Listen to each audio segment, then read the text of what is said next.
Assalamualaikum, Amara Ishtiaq here. Today we are going to discuss FSC Chemistry Part 1. Students, as you know, we were discussing about the chapter number 5. So in today's session we will discuss the properties of cathode rays. आपने chapter number 5 के start में cathode rays की discovery को study किया कि किस तरह से हमने एक गैस डिस्चार्ज ट्यूब, एक ग्लास शीशे की बनी हुई ट्यूब को इस्तेमाल किया, उसमें कैथोड और एनोड लगे हुए थे। हाई वोल्टेज प्रोवाइड करने पे कैथोड में से कुछ शुआएं निकली थी, कुछ रेडिएशंस निकली थी, जिनको हमने कैथोड रेज का नाम दिया था। आज के लेक्चर में हम उन कैथोड रेज की प्रॉपर्टीज को डिस्कस करेंगे और ये प्रॉपर्टीज जब हम सारी की सारी पढ़ लेंगे कैथोड रेज की खसूसियात, तो एट द एंड हम तमाम सबूत की मदद से ये साबित कर देंगे कि कैथोड रेज बेसिकली इलेक्ट्रॉन्स हैं। अभी हमें नहीं पता कि कैथोड रेज एक्चुअली इलेक्ट्रॉन है जो ट्रेवल कर रहे हैं, ठीक है। ये हमें कब पता चलेगा? जब हम इन कैथोड रेज की तमाम प्रॉपर्टीज वन बाय वन करके डिस्कस करेंगे, तो हम देखेंगे कि जो इलेक्ट्रॉन्स की खसूसियात होती हैं वही इन कैथोड रेज की खसूसियात हैं। तो मतलब हम साबित कर देंगे कि cathode rays are actually flow of electrons, ठीक है। तो आज के लेक्चर में हम सबसे पहले पहली प्रॉपर्टी देखते हैं कैथोड रेज की, which is they travel in straight line. मतलब कि कैथोड रेज स्ट्रेट लाइन में, सीधी लाइन में मूव करती हैं। ऐसा नहीं होता कि जब कैथोड रेज को प्रोड्यूस करता है तो वो कुछ दाएं सिमत में चली जाए, कुछ बाएं सिमत में चली जाए, इधर उधर मुड़ जाए, ऐसा नहीं है। कैथोड से निकल के सीधी एनोड की तरफ जा रही है। ऐसा क्यों है? क्योंकि वो स्ट्रेट लाइन में ट्रेवल करती हैं। और ये चीज़ हमने कैसे साबित की कि कैथोड रेज सीधी स्ट्रेट लाइन में ट्रेवल करती हैं? आपके सामने एक अपरेटस शो हो रहा है, ठीक है, दिस वन। आपने इसमें एक कैथोड इस्तेमाल किया हुआ है और इस कैथोड से जब हम इसको वोल्टेज प्रोवाइड करेंगे, कुछ रेडिएशंस निकलेंगी जिनको हम कैथोड रेज कहेंगे। और ये कैथोड रेज जब हम इनके रास्ते में कोई भी ओपेक ऑब्जेक्ट रखेंगे, ओपेक गैर शफाफ, जिसके आर पार देखा नहीं जा सकता, एक ऐसी चीज़ को हम ओपेक ऑब्जेक्ट कहते हैं, ठीक है, गैर शफाफ चीज़, उसको रखेंगे तो ये उस कोई भी चीज़, जो भी चीज़ आपने रखी है, ये उसका शेडो बना देगी, साया बना देगी, ठीक है। जो ओपेक ऑब्जेक्ट आपने कैथोड रेज के रास्ते में प्लेस किया है, रखा है, वो उस चीज़ का कैथोड रेज साया बना रही है। जैसे सूरज के सामने आप खड़े होते हैं ना, तो सूरज से जो रेडिएशन आती है उसके सामने आप खड़े हो जाते हैं तो पीछे आपका साया बन जाता है। सेम इसी तरह से जब कैथोड रेज निकल रही हैं यहाँ से, कैथोड से ये ट्रेवल कर रही हैं स्ट्रेट, इनके रास्ते में हमने कोई ओपेक ऑब्जेक्ट रख दिया तो उसका इन्होंने शेडो क्रिएट कर दिया। इससे हमें पता चला कि ये स्ट्रेट लाइन में ट्रेवल कर रही थी, रास्ते में ऑब्जेक्ट आने पे इनको हर्डल मिली, इन्होंने उसके पीछे उसका शेडो बना दिया, ठीक है। तो ये एक्सपेरिमेंट जो हमने किया है इनके रास्ते में गैर शफाफ मटेरियल रखने वाला, ये एक्सपेरिमेंट साबित करता है कि ये स्ट्रेट लाइन में ट्रेवल कर रही थी फ्रॉम कैथोड टू एनोड, ठीक है। ये पहली खसूसियत होगी कि कैथोड रेज सीधी मूव करती हैं, स्ट्रेट लाइन में ट्रेवल करती हैं। नेक्स्ट खसूसियत को हम देखते हैं कि दे पोजेस मोमेंटम। मोमेंटम क्या होता है? फिजिक्स में आपने बहुत बार मोमेंटम की टर्म को स्टडी किया होगा।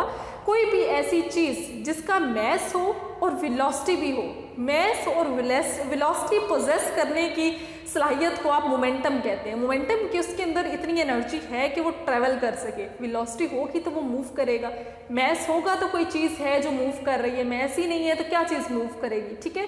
तो मोमेंटम होने के लिए मैस और वेलोसिटी होना ज़रूरी है। और हमें कैसे पता चला कि इनमें मोमेंटम है? मोमेंटम कुछ काम कर सकती हैं। ये क्या काम करेंगी? देखें, हम कैथोड रेज लेंगे, ये देखें यहाँ हमारे पास एक कैथोड लगा हुआ है, इसमें से ये रेडिएशंस निकल रही हैं, जो ये कैथोड रेज हैं जो ट्रेवल कर रही हैं। इसके सामने हमने एक व्हील रख दिया, पहिया रख दिया गोल, ठीक है। जब ये उस पहिए से कैथोड रेज टकराएंगी तो उसको घुमा देंगे। समझ आ रही है इस एक्सपेरिमेंट की कि कैथोड रेज सीधी जा रही हैं, रास्ते में पहिया रख दिया आपने, पहिए से टकराई, पहिया घूमने लग गया, मतलब इन्होंने व्हील को घुमा दिया। मतलब इनमें एनर्जी थी तो इन्होंने व्हील को घुमाया, इनमें मोमेंटम था तो वो पहिया जो है वो मूव करना शुरू हो गया।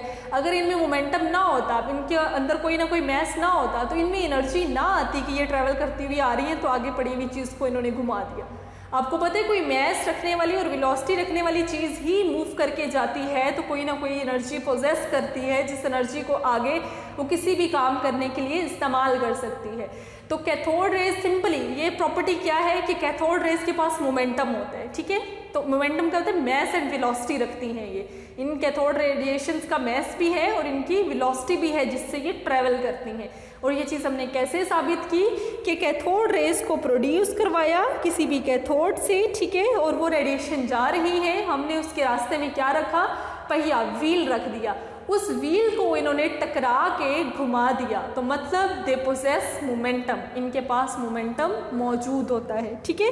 तो इन्होंने एक पेडल व्हील को घुमा दिया, तो फिर क्या हुआ कि एक्चुअली ये एक बीम है, बीम काफ़ी सारी झमगट्टे को कहते हैं बीम ऑफ पार्टिकल्स, के छोटे छोटे पार्टिकल हैं और वो एक लाइन में ढेर सारे ट्रेवल कर रहे हैं। मतलब कैथोड रेस क्या है, तो पार्टिकल है छोटे छोटे जिनका मैस भी है और उन मैस की मदद से, वो मैस के पार्टिकल वेलोसिटी की मदद से मूव कर रहे हैं और उनके सामने जब पहिया आया तो टकरा के उसको घुमा दिया इन्होंने, ठीक है। तो इन सिंपली इन शॉर्ट टर्म्स आप क्या इस प्रॉपर्टी के बारे में कहेंगे कि दे पोजेस मोमेंटम, ठीक है। नेक्स्ट हम देखते हैं नेगेटिवली चार्ज्ड। अब इस खसूसियत में हमने साबित करना है कि कैथोड रेस के ऊपर नेगेटिव साइन होता है, नेगेटिव चार्ज होता है। आपको पता है कि दो फील्ड का इस्तेमाल आप केमिस्ट्री में बहुत ज़्यादा करते हैं, electric field and magnetic field. Electric field की एक साइड पॉजिटिव होती है, एक साइड नेगेटिव होती है, मैग्नेटिक फील्ड इसके अपोजिट होती है, ठीक है। रिमेंबर, इलेक्ट्रिक फील्ड और मैग्नेटिक फील्ड एक दूसरे के अपोजिट बिहेव करती हैं। इलेक्ट्रिक फील्ड का एनोड पॉजिटिव और कैथोड नेगेटिव है, ठीक है, तो वो दोनों साइडें लगी हुई हैं। जब उनमें से हम कैथोड रेस को पास करवाएंगे, आपके सामने अपरेटस है, इससे इसको समझने की ट्राई करें। ये हमारे पास कैथोड की रेडिएशंस हैं जो इस साइड पे मूव करके आ रही हैं, ये कैथोड रेज आ रही हैं, ठीक है। यहाँ पे आपने वोल्टेज प्रोवाइड करके, ये वोल्टेज ये प्रोवाइड करके एक नेगेटिव साइड बना ली और एक पॉजिटिव साइड बना ली, ठीक है। आप इसको पॉइंट 1, पॉइंट 2, पॉइंट 3 भी कह सकते हैं, या सिंपली ABC भी कह सकते हैं, या 1, 2, 3 भी कह सकते हैं, इन ABC जहाँ लिखा हुआ है इन पॉइंट्स को, ठीक है। अब इसमें से एक पॉइंट ऐसा है जो नेगेटिवली चार्ज्ड है और एक पॉइंट ऐसा है जो पॉजिटिवली चार्ज्ड है। कैथोड रेज इलेक्ट्रिक फील्ड में किस साइड पे जाएंगे? डेफिनेटली पॉजिटिव साइड पे जाएंगे। पॉजिटिव साइड पे क्यों जाएंगे? क्योंकि इनके ऊपर नेगेटिव साइन है, ठीक है। तो जब ये पॉजिटिव साइड पे डिफ्लेक्ट हो जाएंगी, मतलब इलेक्ट्रिक फील्ड में जब ये पॉइंट 3 पे जाएंगी, पॉजिटिव साइड पे चली जाएंगी, ठीक है। तो उस पॉजिटिव साइड पे पॉइंट 3 पे जाने का क्या मतलब है कि इन पे डेफिनेटली नेगेटिव साइन है, तो ये पॉजिटिव साइन की तरफ डिफ्लेक्ट हुई हैं। अब जब हम इस पे मैग्नेट रख के कोई भी मैग्नेटिक फील्ड अप्लाई करेंगे तो मैग्नेटिक फील्ड की एप्लीकेशन पे ये पॉइंट 2 पे मूव कर जाएंगे, ठीक है। पॉइंट 2 को लेट्स सपोज ये पॉइंट 2 है, ये पॉइंट 3 था और सेंटर वाला पॉइंट 1 है, ठीक है। तो अगर हम इसको इनके ऊपर इलेक्ट्रिक फील्ड अप्लाई करेंगे तो ये पॉइंट 3 पे जाएंगी, मैग्नेटिक फील्ड अप्लाई कर रहे हैं तो उसकी अपोजिट साइड पॉइंट 2 पे जा रही है। अपोजिट साइड पे क्यों जा रही हैं? क्योंकि आपको पता है कि इलेक्ट्रिक और मैग्नेटिक फील्ड एक दूसरे के अपोजिट है, ठीक है। तो मैग्नेटिक और इलेक्ट्रिक फील्ड में इनके बिहेवियर से हमें ये चीज़ साबित होती है कि इन पे नेगेटिव साइन। कैसे पता चला? क्योंकि ये पॉजिटिव साइड की तरफ मूव कर गई। पॉजिटिव की तरफ नेगेटिव हमेशा अट्रैक्ट होता है। रिमेंबर कल के लेक्चर में जब हमने कैथोड रेस को डिस्कवर किया था तो प्रोड्यूस होने के बाद वो कैथोड से एनोड की तरफ जा रही थी। क्यों? क्योंकि एनोड पे पॉजिटिव साइन था। तो हमेशा कैथोड रेस पॉजिटिव साइन की तरफ मूव करती हैं, मतलब इनके ऊपर नेगेटिव साइन होता है। देखिए, अगर हम इलेक्ट्रिक फील्ड और मैग्नेटिक फील्ड दोनों बंद कर दें, इस एक्सपेरिमेंट में इलेक्ट्रिक फील्ड लगा रहे थे तो पॉइंट 3 की तरफ जा रही थी, मैग्नेटिक फील्ड इलेक्ट्रिक फील्ड के अपोजिट होती है, तो ये पॉइंट 2 की तरफ चली गई मैग्नेटिक फील्ड लगाने पे। दोनों फील्ड से बंद हो तो ये कहाँ जाएंगी? आपके माइंड में आ रहा होगा कि ये स्ट्रेट गुजर जाएंगी पॉइंट 1 से, अगर दोनों फील्ड ऑफ होंगे। ये एक दूसरा तरीका भी हो सकता है इनको पॉइंट 1 से गुजारने का, स्ट्रेट गुजारने का। वो क्या तरीका होगा कि हम दोनों फील्ड को इस तरह से एडजस्ट करें कि वो उनको सेंटर में से पास करवा दें। कैसे? कोई बच्ची एक सेंटर में खड़ी है, ठीक है, एक साइड पे एक बच्ची है, दूसरी साइड पे उसकी दूसरी बच्ची है, ठीक है। एक बच्ची का नाम रख देते हैं हम इलेक्ट्रिक फील्ड, एक का मैग्नेटिक फील्ड। मतलब सेंटर वाली बच्ची को जो एक साइड की बच्ची अपनी तरफ खींच रही है वो इलेक्ट्रिक फील्ड खींच रही है, दूसरी साइड पे मैग्नेटिक फील्ड खींच रही है। मैग्नेटिक फील्ड खींचेगी तो वो एक इस साइड पे राइट साइड पे जाएगी, इलेक्ट्रिक फील्ड खींच रही है तो वो लेफ्ट साइड पे जा रही है, ठीक है। अगर दोनों ही ना खींचे, बच्ची कहाँ जाएगी? बिल्कुल सेंटर में रहेगी। दूसरा तरीका क्या है इस बच्ची को सेंटर में रखने का कि दोनों साइड की बच्चियां उसको इक्वल ताकत से खींचे। जितना जोर इस साइड वाली बच्ची लगा रही है उतना ही जोर दूसरी साइड वाली बच्ची लगाए, वो फिर भी सेंटर में रहेगी।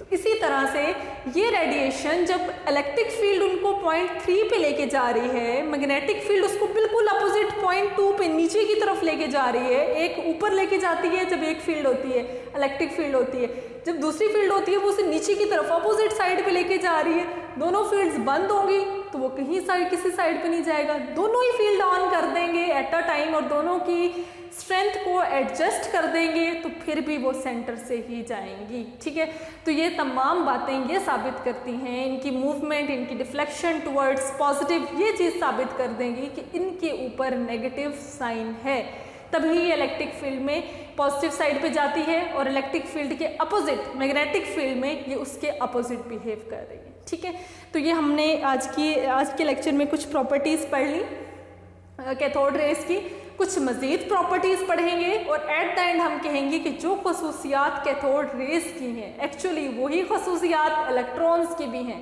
तो हैंस फिर प्रूव हो जाएगा कि ये कैथोड रेस ही एक्चुअली इलेक्ट्रॉन्स हैं। तो एटॉमिक स्ट्रक्चर के चैप्टर में हम सबसे पहला पार्टिकल, सब एटॉमिक पार्टिकल इलेक्ट्रॉन को हम डिस्कवर कर लेंगे इन आवर नेक्स्ट लेक्चर।